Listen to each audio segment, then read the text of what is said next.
the first thing you need to be aware of as you're looking at a new piano or a new keyboard is where the notes are.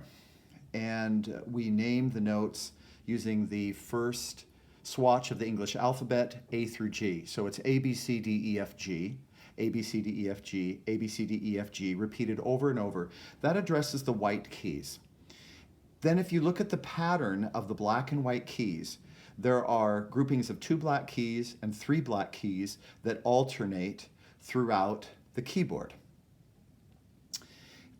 Just to the left of any group of 2 black keys, so just to the left, the white key to the left here, the white key to the left here, the white key to the left here, etc.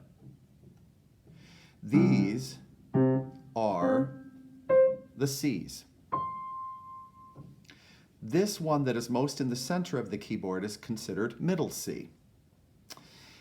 I can go up from C, the white keys, and I'm going up through the alphabet. C, D, E, F, G.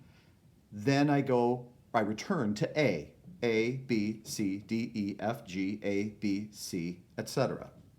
If I go down from middle C, I'm going backwards through the alphabet. B, A, and then I go to G, F, E, D, C, B, A, etc. Or I could start down here, C, D, E, F, G, A, B, C, D, E, F, G, A, B, C, D, E, F, G, A, B, C, D, E, F, G, A, B, C.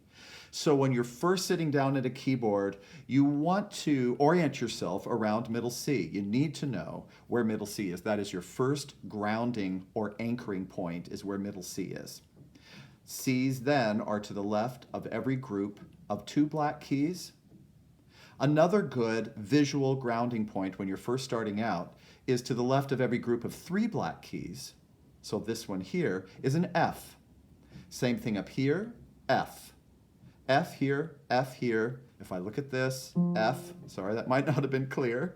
F, just to the left of groupings of 3 black keys. So it is good to know where C's and F's are. Middle C, F, C, F, C, etc. The keyboard does extend past the video image, a full-size 88 key piano or keyboard. That's what you got to know at first.